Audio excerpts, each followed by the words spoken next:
friends, and welcome to another episode of Chapters on Armstrong Television.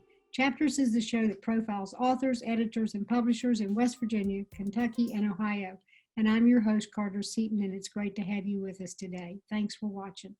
Today, our guest is author John H. Brown Jr. He's a native of Clarksburg, West Virginia, and a graduate of WVU with a BS in journalism and an MA in mass communication. He served a year in Vietnam from 1969 to 70 as an enlisted man in the Army's AmeriCall Division. After he retired from a career in public relations, he wrote his debut novel, Augie's War, which was published last year, in 2018. And Augie's World is his second book, and it's coming out, actually it came out yesterday, so we're right on top of its publication. John also writes a regular wine and food newspaper column called Vines and Vittles, along with a blog for the Charleston Gazette in Charleston, West Virginia. He also writes a monthly wine column for the State Journal, which is the statewide business news weekly. He and his wife, Debbie, live in Charleston, West Virginia, and they're the parents of 2 adult sons and 3 grandchildren. Thanks so much for being here with us. Thank you for having me. We're delighted. All right, I know you've obviously been a journalist and worked in public relations and write a newspaper column, but that's very different from writing a novel. How did you decide to do that? Well, I'm not real good at math. Early on, I discovered that if I had any kind of abilities at all, it was in the verbal, in the writing, that sort of thing. And when I went to college in journalism, I kind of learned how to write as a journalist, as we all do in journalism school. And then I kind of took the easy road. A lot of my friends that went into actually newspaper work or TV, I went into PR. And so I've always written. And I guess what started this whole thing was when I got back from Vietnam. I read a lot, and I read a lot of World War II novels. And one of my favorite novels was something that I'm sure you probably know about, and maybe even have read it, was Catch-22. Mm-hmm. And what struck me about that, after I read it in college, and then I even reread it when I was in Vietnam, it was just so right on. Even though it was a lot of crazy things, I mean, I came to the conclusion that you can't make stuff up about that experience. Right. So when I got back, I got an early out. You got out early so I could go to graduate school. And while I was in graduate school, we had just gotten married. My wife was a school teacher, so I had a couple of part-time jobs, and I started writing. And I thought, I'd love to write something about Vietnam. And I actually wrote about 3 or 4 chapters. Interestingly enough, I had a friend named Bill Neely from Jane Lew, West Virginia, who is really a published, unfortunately, he's passed away. But at that time, I met him at a chili cook-off, and we exchanged, information. And I told him I was writing this book, and I sent him a few chapters. He really liked it. He actually sent it to his agent. I'll never forget this. This was 1981. And he sent it to his agent in New York City, and his agent said, yeah, the guy's got some talent and everything, but nobody wants to read about Vietnam.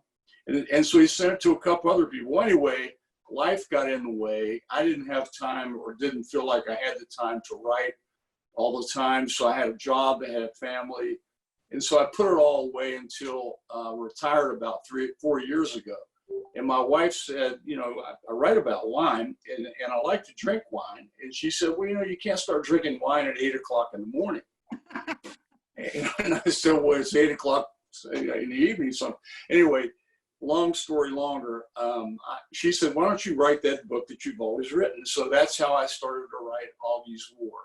And I wrote that book, and lo and behold, I couldn't get an agent to look at it.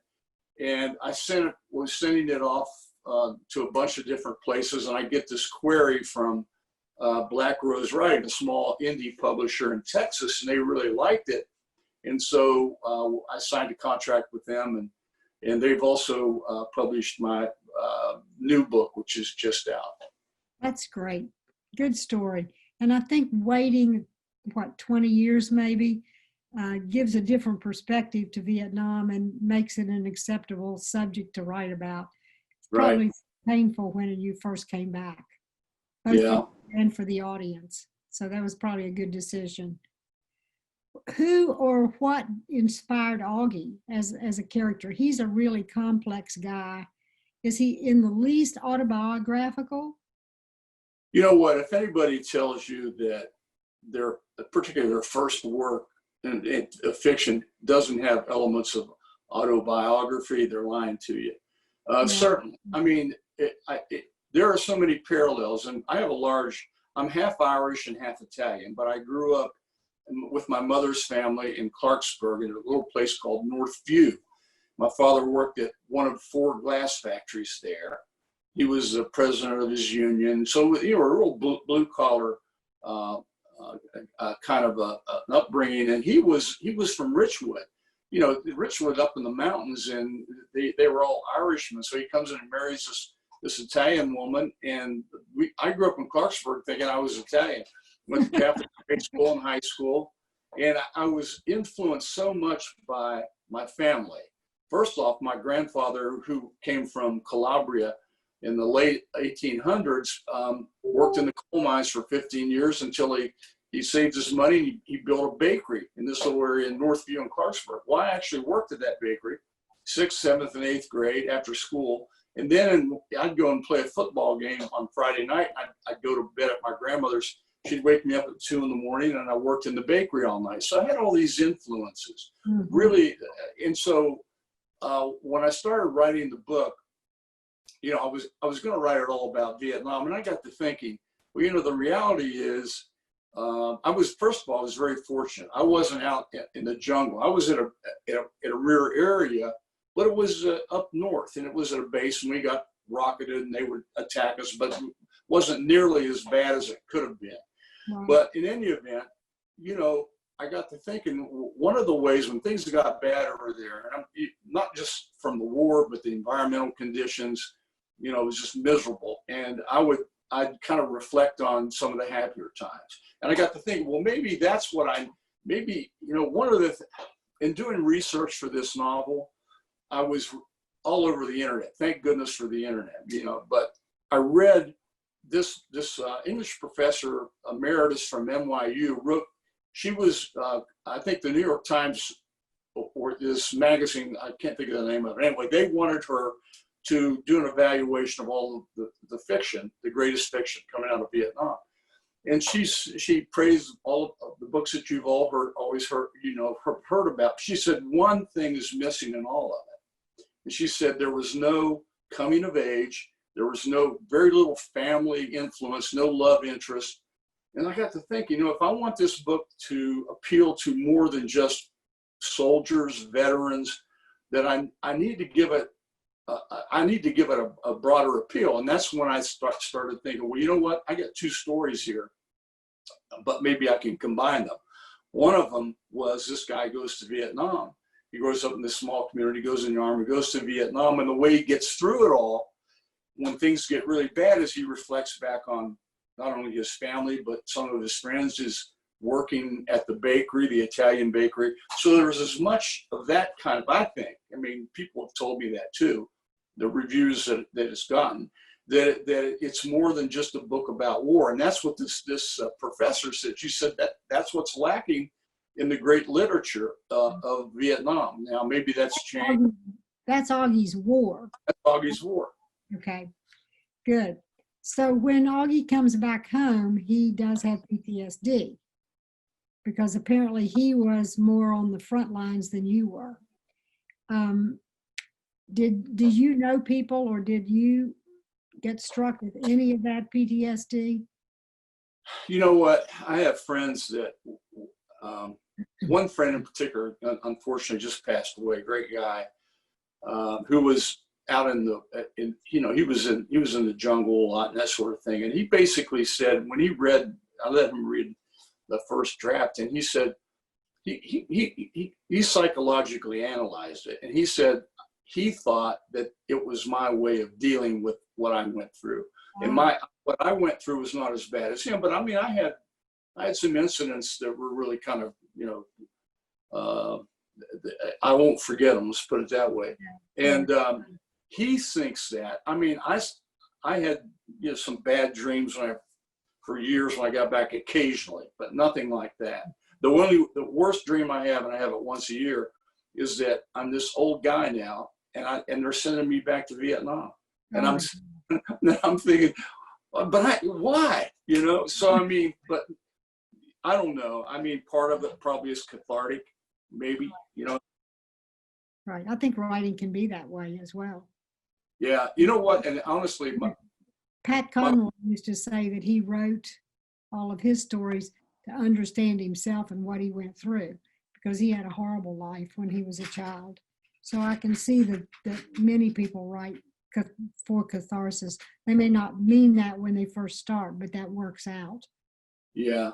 Well, in Augie's world, what happens is, I wasn't going to write a sequel, but then I got to thinking, there were so many things. People were saying, well, what happened to Barlow? What happened to, certain characters? What happened to Augie when he went? Because at the end of the book, he's coming out of this terrible experience where one of his best friends gives up his life. I don't want to give away the book for people who haven't read it, but so I'm thinking, you know what? I really believe in the wounded warrior issue, PTSD for veterans. Now I can't imagine these kids that go in the Army now and go back 3 and 4 times. I mean, if I'd had to go back again, I don't think I would. I think I'd have gone to Canada rather than go back a second time. But they go back 2, 3, 4 times, and there's so much more of this PTSD. Fortunately, not as many of them are getting killed as did in Vietnam, but still, the emotional wreck. They come back really affected. So why not concentrate on PTSD? So yeah, that was a good choice. All right, tell me about, you got the most engaging nicknames for some of these people. Do you know actually any of the people who were named that, or where'd you get that inspiration? I mean, they're marvelous. Well, I've always had a weird, quirky sense of humor, and in working at the bakery, honestly, you haven't read Augie's War. If you haven't, you need to read, because a lot of these characters are drawn from that, and a lot of them are from the pool room that I used to go to with my grandfather. He'd sit me up on the counter, and he'd drink a beer, and he'd play a number or bet on a baseball game. And I'm 5, 6 years old. So I grew up in that kind of environment, and I've seen some really strange guys, and strange people. And so in the book itself, it wasn't too much of a reach for some of this stuff. Of course, I embellish, obviously, but my feeling is that I would at times when writing the first book, and even in the second one, I'd get depressed. And I find, and this is really, my wife thinks it's crazy, but I wrote the humorous things for me. Mm-hmm. Honestly, people may not like it, but I laughed at some of it, and that really helped me. Honestly, helped me to write the rest of it. Yeah, because it's pretty dark in places. Right, I understand. That's great. You've got a little bit in there about wine, and I know you're a wine connoisseur. Did you draw from that to write that, or did you actually have to do any research about, vineyards? I know too much about it, but not nearly enough, the way I look at it. Honestly, I've been involved in this thing since about 1981. I wrote a weekly column while I was working for a bank and a hospital, a weekly column for the Daily Mail from 81 to 89. And I don't know how I did that, but you know what? I always tell people that was practice to write a novel. Mm-hmm. I wanted to keep skills up, so that's what I did. But yes, in terms of the information in there about wine, I wanted to dribble a little bit in there, because people that know me say, well, why don't you write about wine? And I've often thought about doing a compilation of columns, because I wrote some crazy stuff. I had this group when I was writing for the Daily Mail they were my peer group to taste wines. I called it the South Side Bridge Tasting Club. And there were these people under the bridge who, I'd make fun of, but, they'd be drinking these big 2-liter bottles of crazy stuff. But in any event, I mean, yes, in the book, I wanted to sprinkle some of that in. And I don't know whether you thought much of the love interest, but I wanted her to, carry the wine bottles and kind of give him an idea of what the broader world is, and how wine and food is so much a part of what he talks about. Oh yeah, it's a big part of it. And so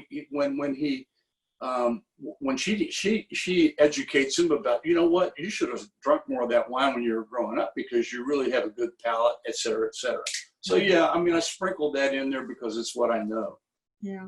And then the same thing with the food. Italians are known for, lavish meals and sitting around the table for 2 hours talking, drinking wine, eating food, and you did a great job of putting that in there. I have an Italian sister-in-law whose father's, favorite words were "mangia, mangia." Mangia, mangia. I'm a graphic representation of what happens to you when you eat and drink. To me, I'm not tiny. Yeah. But yeah, I mean that's that whole conviviality and the family. If I don't know whether you were able to read the acknowledgments, but I dedicated the book to every veteran who's ever had PTSD. And when Augie comes back, there was no such thing. It was just like it was in World War I and II. It was shell shock, used all the terms for it. But also, I got to thinking about it. I said, this is much about family and how important family is. The family got Augie through what he's got through, and it helped him when he came back. It helps him kind of get over what he's going through then. So, I mean, the craziness at the end. I mean, I think sometimes maybe, and I'm my worst critic, but I think that maybe, I hope people don't think I trivialize the ending because it's kind of odd, the way things turn out. But it's just, I just think that, I don't know. But I don't want to. I thought it was good because there is an element of mystery in that, and there's the mob and what they're doing and so forth, and they, you kind of want to think these are good people who've gotten involved in something that they didn't want to be involved in. So if they're good people, then they're not necessarily going to, murder somebody. They're going to figure out another way to take care of it.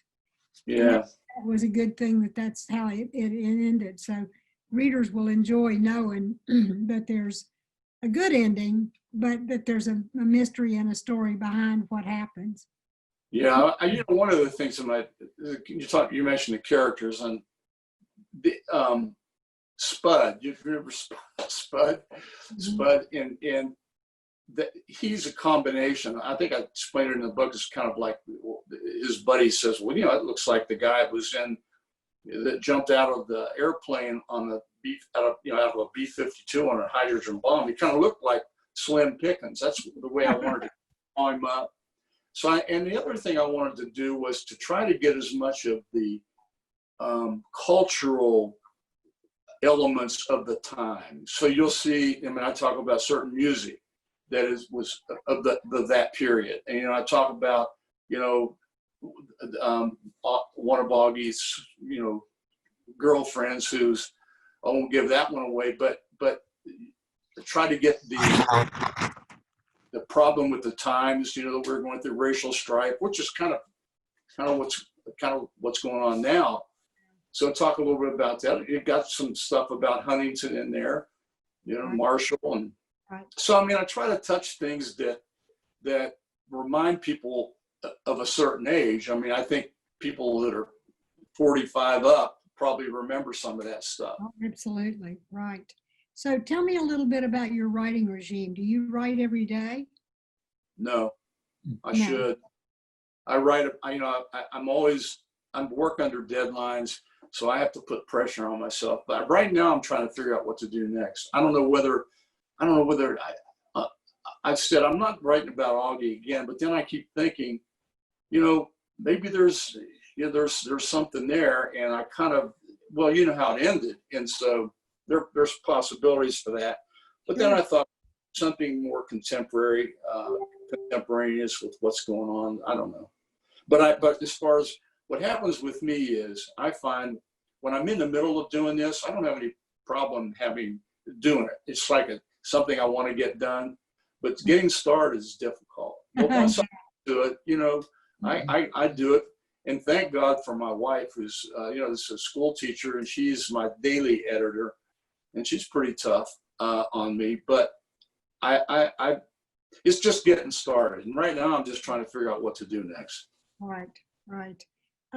When you read for pleasure, what kind of books do you read? I've got 3 books going right now. I'm reading a Philip Marlowe mystery from way back in the 40s. Mm-hmm. It's the second book that was written there. I'm finishing something called Enemy at the Gates. It was a book written in the late 60s, Pulitzer Prize, about the battle for Stalingrad. Yeah. And I love this guy named Robert Crais, C-R-A-I-S, who's a kind of crime writer. I love Elmore Leonard. I read kind of trashy stuff for the most part. I don't read intellectual stuff mainly. I mean, I read some literary things. I'm reading this book. I'm trying to think of the name. It's relatively new.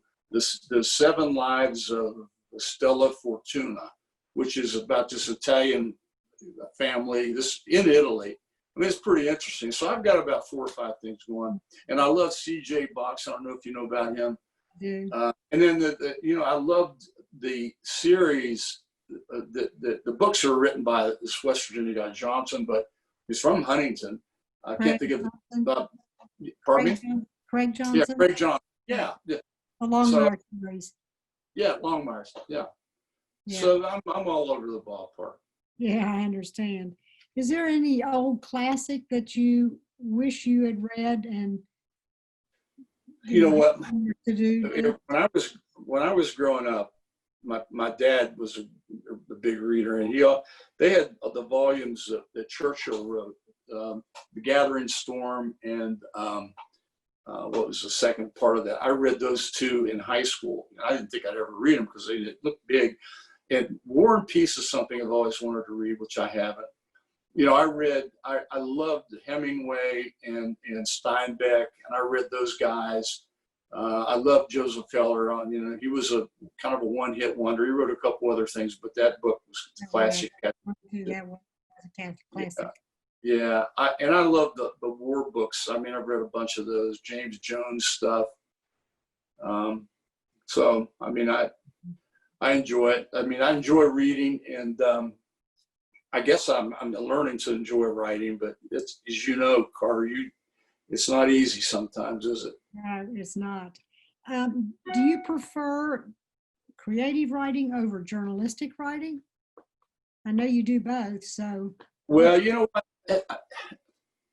This is kind of, you would understand this. You've been involved in journalism, but I was trained to write like a journalist. In other words, the inverted pyramid and all that kind of stuff. In the first book, I found myself writing that way too much, and I needed to expand. And so that's one of the self-criticisms I have. And I think in the second book, I talk about what a flower looks like a little bit more. It's a little bit more literary than the first one, but it's still, I think it's an impediment in one respect for a fiction writer who has been a journalist, because I can tell a story as good as anybody else, I think, but really trying to paint the picture, painting the picture is without overdoing it. And so that's the challenge for me. Yeah, because in journalistic writing, you're taught not to. No stuff in there. Just the facts, sir. Yeah, just right. The facts. Right. Exactly. You reading more now that you're sort of stuck at home? You know what? I've always read, but I think that now that I'm writing, I have to. I don't read much. I mean, I'm on an iPad looking at the news all the time. Drives me crazy. But I'm Yeah. always doing that. But at night is when I read. And before I go to bed, I'll read. And sometimes it's only 5 minutes. Sometimes it's an hour and a half. Right. That's kind of my getaway time to read. Or I'll get up early in the morning and maybe read. But I understand. Well, I look forward to hearing what you decide to do next, whether it's Augie or another story. And I hope the readers, the listeners here, the watchers, the viewers, will pick up both of your books. It's Augie's War and Augie's World. And he's a fascinating character, and you will do yourself a big favor by reading both of John's books. So it looks like that'll do us for this time on Chapters, and we want to thank John so much, John Brown, for joining us virtually. We're back on Zoom again. Cases rising in Cabell County caused us to decide we needed to do this on Zoom. So we appreciate you're willing to be with us, even if it couldn't be in person, and we hope all of our viewers will join us again, excuse me, next time. But in the meantime, stay tuned to Armstrong Cable Television for news and views that impact you in the community, and stay well, stay safe. Thank you so much. Have a great day. Bye-bye. Connect with Chapters through email. Write to lp4@zoominternet.net. Chapters has a Facebook page at Armstrong Chapters. Like, subscribe, share, and comment. All Chapters episodes are available on YouTube. Visit the Armstrong Neighborhood channel on YouTube and look for a playlist of all the Chapters programs.